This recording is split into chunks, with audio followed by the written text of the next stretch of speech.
evening and welcome to BBC News. The veteran left-wing MP Jeremy Corbyn has swept to victory in the Labour leadership election. Mr Corbyn, who 3 months ago began the campaign as an outsider, won massive support with nearly 60% of the vote. Now that was way ahead of his nearest rival Andy Burnham, who secured just under 20%. Mr Corbyn thanked Mr Burnham and the other candidates, Liz Kendall and Yvette Cooper, saying they've helped reinvigorate the party. And he promised to fight for a more tolerant and inclusive Britain. Our political editor Laura Koonsberg reports now, and her report does contain some flash photography. He's in there somewhere, the new Labour leader who wants to be your next Prime Minister. They knew it, he knew it. These rivals and the Labour establishment lost the argument. Jeremy Corbyn elected as leader of the Labour Party. This humble rebel had to be persuaded even to stand, yet 250,000 people named him their first choice. Months ago that seemed impossible. By this morning the only surprise was the scale of his support. A new suit, maybe, but ideas he's held for decades. We don't have to be unequal. It doesn't have to be unfair. Poverty isn't inevitable. Things can and they will change. Thank you very much. But many of these MPs' politics are so far from his, they will not grin and bear it. 7 of the shadow cabinet have already resigned. He's done it not by a small margin, but by a mile, a thumping victory. The unexpected candidate is now Labour's accidental leader. This is an enormous achievement. Can you believe that you've won by such a margin? The 3 flags to the audience is already voting for you. But his face betrays how brutal the coming months may be.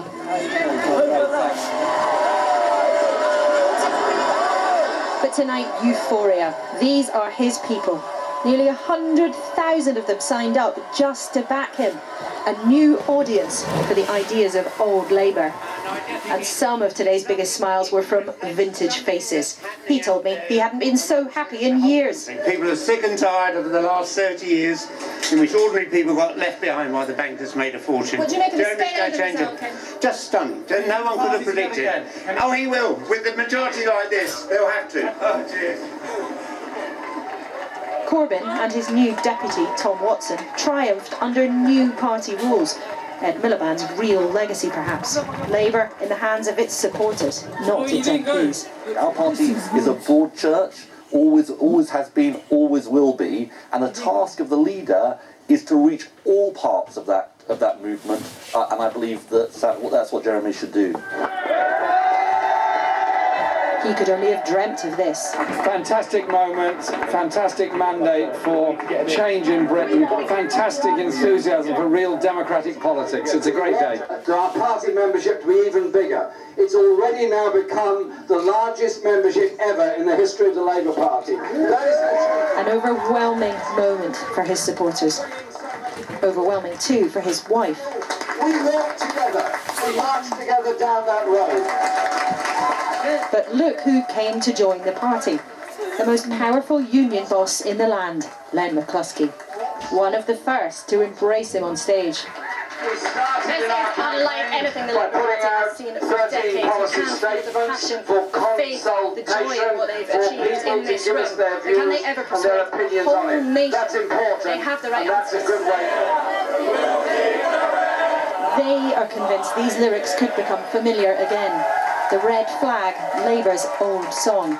But could the rest of us ever join in? Do you think that the general public would choose Jeremy Corbyn as a Prime Minister? Well, we'll have to see, won't we? But, you know, what they do want is politicians of conviction, people who say what they mean. They are sick to death of people coming on looking like they're reading off a script. Well, that's clearly not Jeremy Corbyn.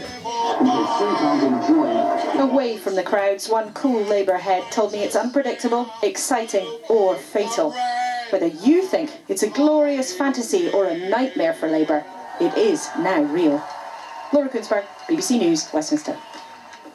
So what do we know about Labour's new leader, and where does he stand on the big issues facing the UK? Our deputy political editor, James Landale, has this assessment of Jeremy Corbyn's background and policies. Meet Comrade Corbyn. We are a socialist party and there are social solutions to the problems, and the solution is socialism at the end of the day.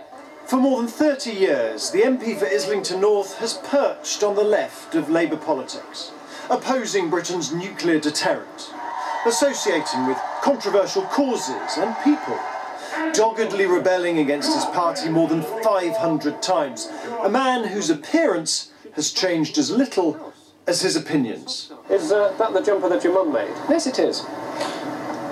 So the election of this 66-year-old former prep school boy has surprised many in his party, including his brother.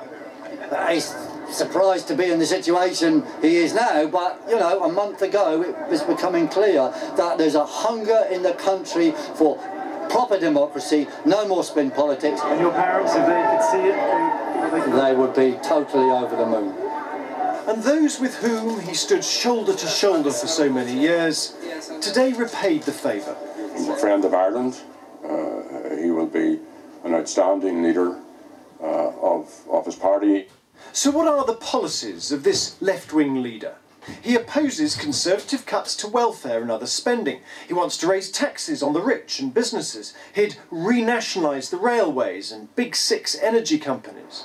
He'd get the Bank of England to effectively print money to spend on infrastructure, which some fear could mean higher inflation.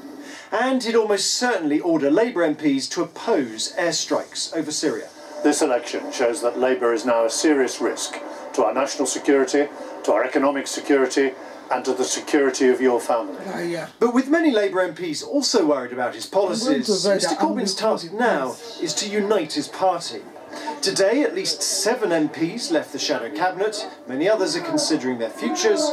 Not all are fans of Che Guevara. I voted for somebody else, so clearly it's not my view that he is the right person to lead the Labour Party. I fear that we may not win the election. Do you think Jeremy Corbyn is the man who's going to lead you to victory at the next election? I think it's much too early to tell. Of course I can see Jeremy Corbyn, the Labour leader, as Prime Minister. Seriously? I can, because I believe in Labour victories. But those victories will come only if Mr Corbyn can appeal to the public in Tory England and SNP Scotland. Unless he can very quickly demonstrate that Labour's got a credible chance of winning a UK general election, then people in Scotland are going to conclude there's little point in voting Labour, and that actually the only alternative to continued Tory government might well be independence. Open your hearts and open your minds. Jeremy Corbyn's first act as leader was to go on a demo for refugees. His huge task now is to turn Labour from a party of protest into a party of power. James Landale, BBC News, Westminster. Greg Dawson from Radio 1's Newsbeat spoke to Jeremy Corbyn shortly after he became the new Labour leader, and during the interview, Mr Corbyn outlined the way he plans to change politics in Britain. I don't respond in any way to personal abuse that's thrown at me. I don't make personal abuse against anybody. I don't make personal remarks. I believe in politics and I keep it political. Secondly, you'll find that I'm going to try and conduct Prime Minister's Question Time, less theatre and a bit more substance. And how's that going to happen? Well, it's going to happen that the Prime Minister, I noticed, quite enjoys bits of repartee. Well, it's going to be one way, because my view is that the questions in Parliament should be the questions that people out there want asked. Why 1 million people use food banks, for example? Why people are still homeless in Britain? Why there are so many graduates who can't get jobs? Those are the kind of questions that need to be put and to influence government policy in that way, and I'm going to be resolutely political in the way I ask questions. Just quickly on Question Time, while you mentioned it, there are some reports already that you will sit out some sessions and put other MPs at the dispatch box to face David Cameron. Can you confirm that's going to happen? I've been thinking about this, of how we might change the way questions are done, because we've got 232 Labour MPs. They've all got brains, they're all intelligent, they're all talented, they've all got knowledge, they've all got ideas. They should all be used. And so we share it out a bit, and so other MPs also ask questions. I haven't quite worked out how that's going to be done yet. I've been in touch with the Speaker's office and asked if I can have a discussion with Mr Speaker about this, and we'll see how it goes. But I do think the public want to see their politicians acting in a different way. What's brought young people into our campaign is that they were written off by political parties, but they'd never written off politics. And what we've got is a huge number of young people, very enthusiastic, brimming with ideas. Those ideas have got to be heard. Jeremy Corbyn speaking to Radio 1 Newsbeat there. Our political correspondent Eleanor Garnier is at Westminster for us. Eleanor, from long before the result, people said they wouldn't serve under a Corbyn leadership. What's the latest on that? Well, tonight we know that 7 shadow cabinet members have already resigned. Many others are considering their positions very seriously. Some news that we do have tonight is that Rosie Winterton will stay on as Labour's chief whip, in charge of party discipline under a leader who you could say when he was an MP was probably her biggest headache. So an interesting appointment there, and she will of course have a very difficult job ahead of her. Other things I'm hearing tonight, Angela Eagle and John McDonnell are 2 MPs in the frame for the position of Shadow Chancellor, which is obviously going to be a key position in any Jeremy Corbyn cabinet.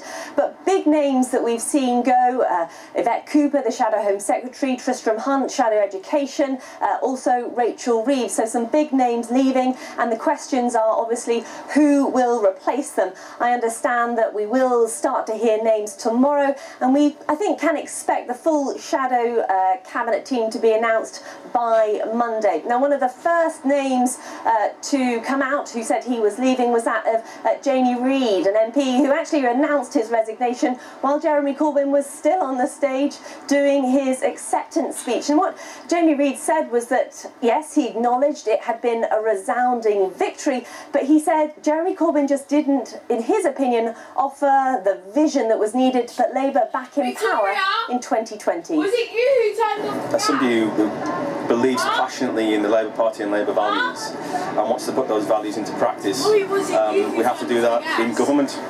And the way that our history shows us, the way we put our ideas into practice, the way we create the NHS, the welfare state, national minimum wage and independence of the Bank of England and everything else, is by being in sync with the attitudes, ambitions and aspirations of the British people. So that's what I care passionately about. I care too about the Labour Party outside of London. It's a very different party outside of London, and I think there's a lot of thinking and a lot of work to be done now, and I'd like to devote myself to my constituency and the ambitions of my constituency and that work of reconnecting the Labour Party with the British people. So that's why congratulations, Jeremy, huge congratulations to you. And I think the excitement and the enthusiasm he's brought into this campaign is truly commendable. But I think I better spend my energies doing something else for the time being within the party. Now, by this morning, it wasn't a surprise that Jeremy Corbyn was going to be elected as the new leader, but I think what was a surprise was the huge margin that he won by, not just among the new members that had joined up with that £3 fee, they could join up and be an affiliated supporter, but also amongst the party membership, those who have annual subscriptions to the party, but also those who are affiliated members, those who get their affiliation through the unions, for example. And Jeremy Corbyn did have the biggest backing from the unions across the board compared to any of the other candidates. And we heard today from the General Secretary of Unison, Dave Prentice. He said the election of Jeremy Corbyn was a good day for Labour, and he said Jeremy Corbyn did offer a vision for the party. Really great day. We came out of the last election in quite a bad way. 3.5 months since then, and today we're electing Jeremy as our leader. Tremendous result, giving a message of hope that had almost been extinguished over the last 5 years, that we can hope that there are alternatives, that we can have that fairer society that we believe in, that everybody believes in, and that we don't have to have all of these restrictions that are taking place. And there are very few people at the top doing exceptionally well, but the rest of us still paying the price of the failure of the banks. I've spoken on platforms with him, I've been at the hustings when he's been there. He brings a different dimension. I'm very friendly with the other people, other candidates, and they got massive rounds of applause today, but he stood out. People want to have a vision. They want a political party that's got a vision, not just concerned about the mechanics. They want a party party that's honest and says we don't believe in privatisation, rather than saying we believe in less privatisation. They want a party that says that we don't believe in these public service job cuts, instead of a party that says, oh, we don't believe that they should be so quick, these job cuts. What he's doing is giving a real alternative that people can stand behind, and that is what they want more than anything. They've been battered, they've been beaten, and they really do want to believe that, you know, that there is vision, there's light at the end of the tunnel, and that is what Jeremy is giving them. Jeremy Corbyn himself admitted that he was a bit surprised about the margin of his victory, but he said that politics has changed, that he had proved that politics had changed. And when he gave his acceptance speech, he said that he would reach out to a broad church, and he urged other MPs to do the same, to welcome in the thousands upon thousands of new members that have joined the party during the leadership campaign. Now, Ed Miliband, of course, Labour's former leader, said that Jeremy Corbyn had a very big job to do to unite the party. Well, I congratulate Jeremy Corbyn on a very clear victory in the Labour leadership election. I congratulate Tom Watson as having been elected as Deputy Leader. I'll be offering Jeremy Corbyn my support, and I hope people across the party do so too. I hope also, and I expect him to do this, that Jeremy reaches out to all parts of the party, because he has a big job to do to seek to unite the party, and I believe he does intend to do that, and I hope he does. So, Alan, there's some advice there from the old leader to the new one, but just how different is it now going to be under Jeremy Corbyn's leadership? I think it's going to be very different to what we've seen before. Remember that all the Labour established figures, those that have been in charge for the last 10, 20 years, they disagree with Jeremy Corbyn's election. They don't think that it is the right decision, and that's why Jeremy Corbyn has got such a big task on his hands to reunite the party after a very bruising campaign, and of course a very bruising general election too, when Labour really took a huge defeat. One thing that Jeremy Corbyn has already said that he wants to do differently is shake up Prime Minister's questions, and in fact he said that it won't be him necessarily every week standing across the House of Commons from David Cameron. He wants to open it up and give other MPs the chance to take on David Cameron and ask David Cameron questions every Wednesday. Jeremy Corbyn has already written out to all of the Labour Party members. He's written an email tonight in which he has asked them if they have got any questions that they want him to ask David Cameron at Prime Minister's questions. So you can already see the changes that Jeremy Corbyn wants to bring in, and part of his appeal was that he was unlike any of the other mainstream politicians. He looks different, he sounds different, and that was the attraction. Many said they were joining, that they liked when they joined up Labour. They joined up to pay that £3 to have a say in this Labour leadership contest. The one really important thing to note is that Jeremy Corbyn doesn't have any experience at this level in politics. Yes, he's been an MP for more than 30 years, but he spent all that time on the backbenches. He doesn't have any shadow cabinet experience, let alone any shadow ministerial experience. So this is all going to be extremely new for him, and that's why the next 24 hours, the next week, is going to be so important as he puts everything in place, puts that team around him, and also, of course, works with Tom Watson, who was elected today as the deputy leader of the Labour Party. They've got a big job on their hands, and I think we will start to hear the new names of those who are going to be in that shadow cabinet team, those around Jeremy Corbyn tomorrow, in the next 24 hours, and certainly I think we'll have the full team by Monday. Anna, thank you for that. Ellen Garner there for us in Westminster. Well, one place where the contest was keenly watched is Nuneaton, a seat which Labour had to win in the general election in order to take power. They lost it to the Conservatives. Catherine Stanchesnin is in Nuneaton for us. The Conservatives actually doubled their majority here in Nuneaton at the last election. It had been a key target for Labour, and it signified the start of a very bad night, and early results showing that not only had they failed to gain back this seat, but they'd actually lost more votes. So is Jeremy Corbyn the man to turn voters here back to the Labour Party? I'm joined by Sally Chater now, who's a Labour Party supporter and is very happy about the news today. Just tell us why you're so thrilled that Corbyn is now the leader of the Labour Party. is offering something new and something different. You hear the general opinion around friends and family, and nobody offers anything different. Now Jeremy's there, and it's something totally different. There's an alternative.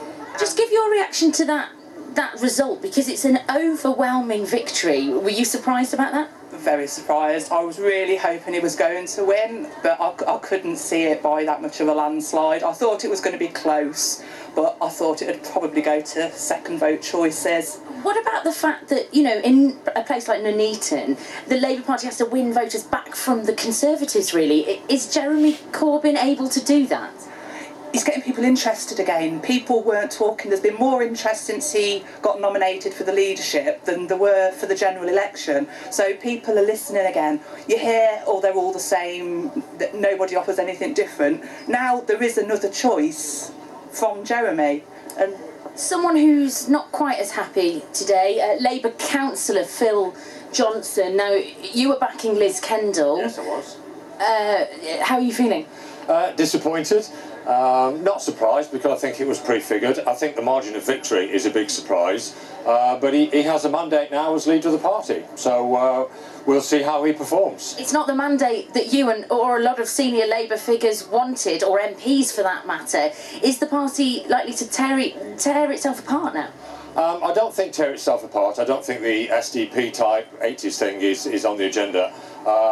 But I think there's going to be some difficult times. But we've got an election test coming up next May. Round here we've got borough elections. There are elections in Scotland and Wales and the London mayoral elections. And we'll see how the party performs under Jeremy Corbyn's leadership. So there you go, some reaction to today. There is evidence that UKIP and the Greens have taken votes from Labour here previously. Will they now return? And more reaction throughout the evening. Let's get all the sport now. A full roundup from the BBC Sports Centre with Matt Smith. Good evening, Matt. Evening, Chris. Evening to you. Manchester United are up to second place in the Premier League this evening with a 3-1 win over perennial rivals Liverpool at Old Trafford. New big money signing Anthony Martial got the home side's decisive third goal on his debut. Adam Wilde reports. For the home fans inside Old Trafford, this was as much about those that had just arrived as it was those that, in the end, never left. David De Gea